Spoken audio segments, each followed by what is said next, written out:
My name is Frankie Altamura, and I'm a New York-based curator and organizer in conversation with Berlin-based artist collective Crosslucid, who is participating in Control the Virus Volume 3, a year-long digital exhibition curated by Martin Mayorga and Vanessa Morel, founders of Daddy Eagle Art, and Zaba Jabbar, artist and founder of Her Visions. Thanks for joining me in conversation. I know y'all are in Kiev right now, so really appreciate the time. Let's begin with the title of your work, Osmotic Passage, which is already setting viewers up for a spontaneous journey of sorts. Can you discuss what you were originally thinking about when you conceptualized this work? So at the very early stage of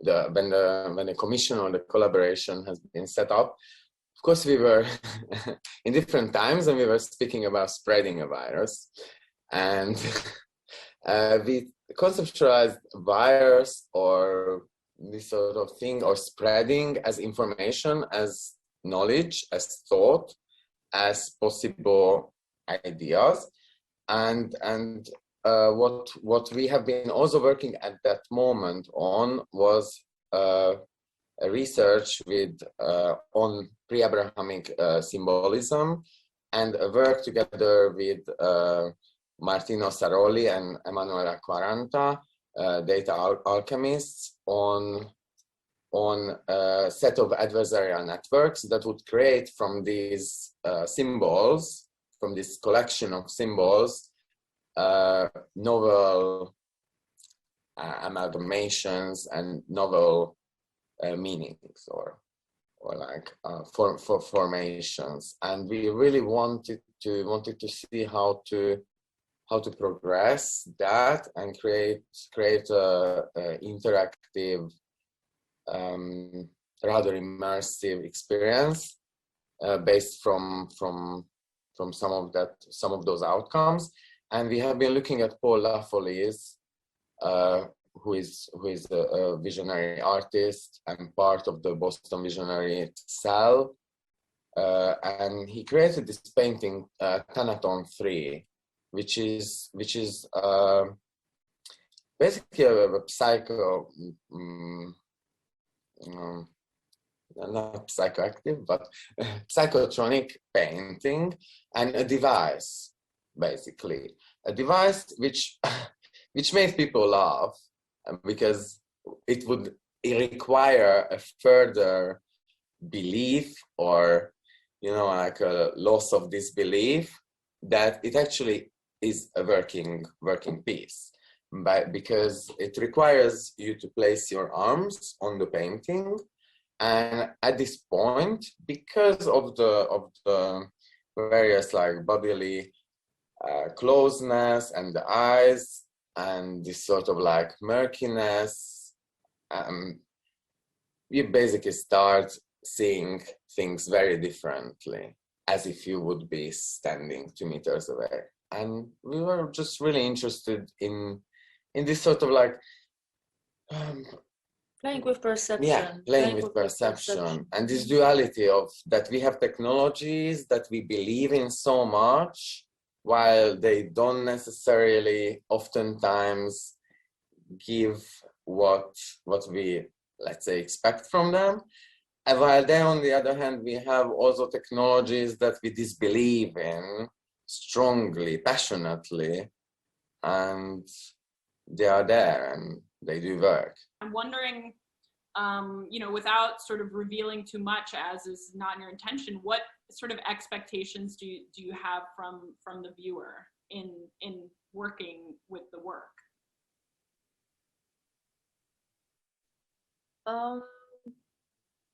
The expectations are first and foremost to lose the perception of time and lose yourself in daydreaming.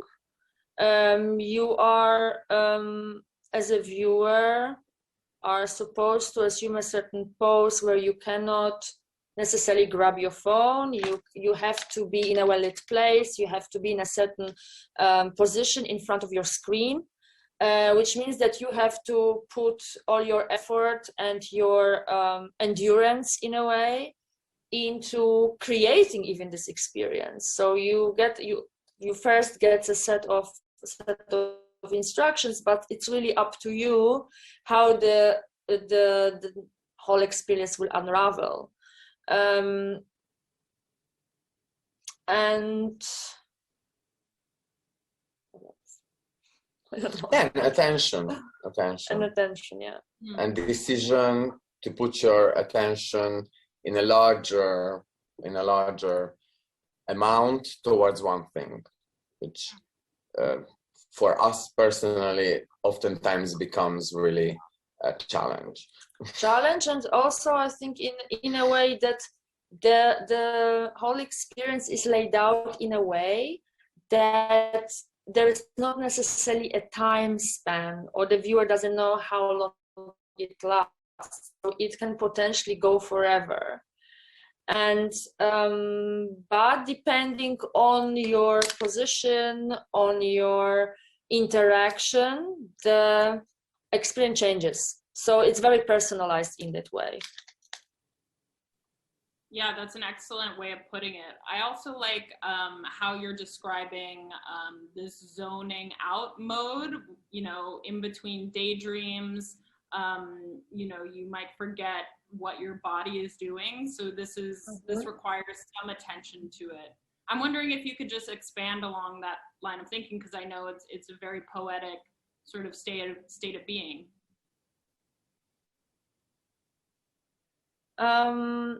It's almost like breathing together with the universe, and was thinking during research if it is something along the line of daydreaming, or if it's more something along lines of meditation, but it's actually not, because when you meditate you really need to be in the moment. But with this experience it's really about almost expanding your mind into realms that you wouldn't normally go to. So and it's sort of device for activating certain way of daydreaming. I think that we see it as a device and a headspace, or even certain environment that you created, because of course the architecture of the body is part of this experience. And you know, when we are even zoning out on it's a different zoning out, but we still, if we are on our phone, we also assume certain position that actually before was not even known, or, you know, we get our back pain, but we don't care about it that much.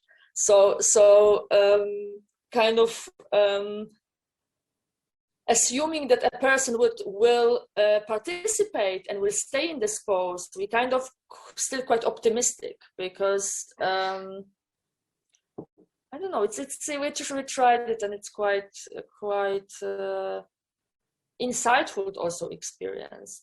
And insightful for us as well in the manner of how.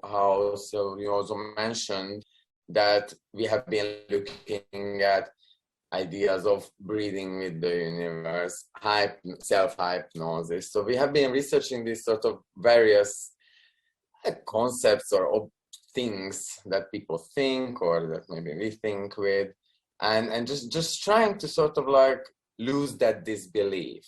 So trying to make something, or trying to like create situations within which we could somehow conceptualize, maybe for ourselves as well, of what those things are, how the functionality of those practices could look like, or feel like. Actually, this self-hypnosis is quite a good point, because we were actually watching a lot of different videos and trying to self-hypnotize ourselves practicing it, and there are certain techniques that actually, even with this video, because it's so slow, in a sense repetitive, but it changes perpetually, that you can potentially get into this kind of hypnotic state yourself. And also experiment with time in general. If we see time as duration of consciousness, of basically like getting into rhythms, or or losing out of those rhythms. It's pretty much most of those things are, we tried to experiment within that creation. I think with hypnosis, for example, it's often one, the hypnotizer who sort of says in a very like melodic way, like, you are soon going to be hypnotized.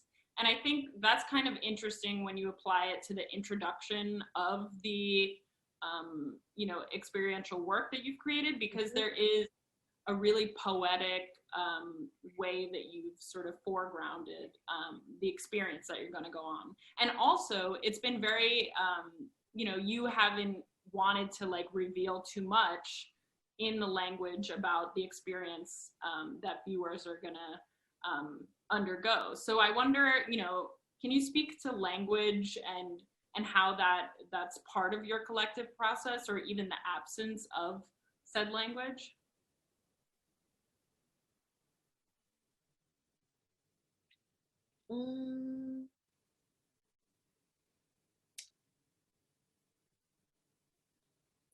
Good question. Yeah, I never necessarily thought of it in that way. I know I sort of have a feeling for the absence of language, because that seems to be an ongoing part of quite a lot of recent experience-focused works that we are working on, because by removing certain language that could limit things, playfulness, or limit experimentation, we are really trying to see what are the key elements to be communicated. And I think what was quite interesting for this project, we have been writing and rewriting actually those texts for quite a long time, because how it started, we initiated the whole research with watching all the meditation videos, but not the new one, but the old meditation videos from the 70s, from the 80s, very mantra like, the oracle is welcomes you, are you ready for the oracle? And basically it was almost like a certain way, certain narrative, certain way of speaking, certain combination of words, because it was really about combination of words that put you in a certain mood. Because what was quite interesting, that the moment there was no visual and you started reading this text, it didn't necessarily make sense. It was actually lots of gibberish blabber, in a sense, lots of repetitions, lots of code words that were put into the whole experience. But how it was all put together and kind of this psychological journey created the full experience. So language, in a sense, is quite interesting what it can do, how it can lead you into the experience, definitely. Narration. And that's why I think we're thinking about creating a text like that, but that would reveal too much or will repeat the old canons that we already know. And the most lucid moments that we experience, if we also very often play the different lucid games, are when the options are open, when you're listening to something, it sounds poetic to you, it maybe sounds beautiful, it sounds a little bit familiar, but you are not necessarily know what the journey you are venturing out for. And I think this is the most exciting part. That's why we really, in this particular moment, we're really focusing on something that's relatively loose and lucid.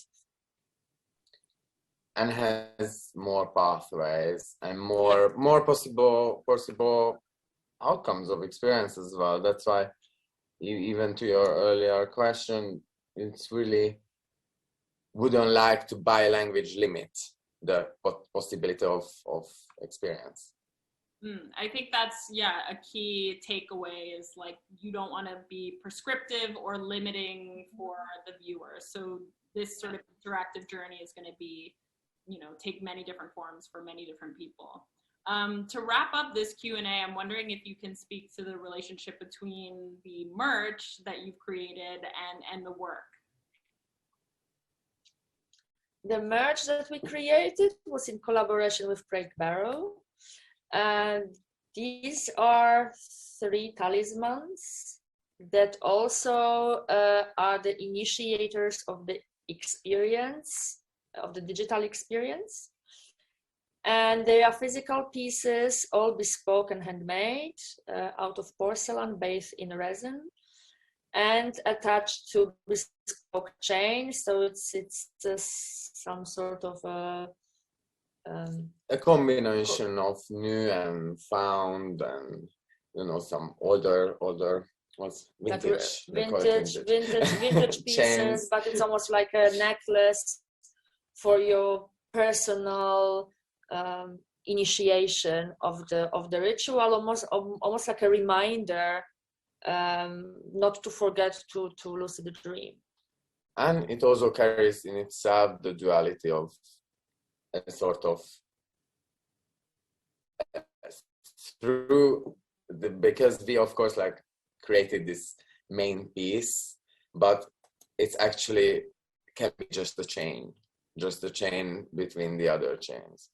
But also, again, if some sort of like importance or value is believed to be tied only to that piece, then of course it becomes a centerpiece. So but it's again up to the wearer how they want to wear it. They can also wear it at the back. And it's very versatile. Excellent. Well, thank you both for speaking with me, and yeah, people are going to be really excited to go on this journey.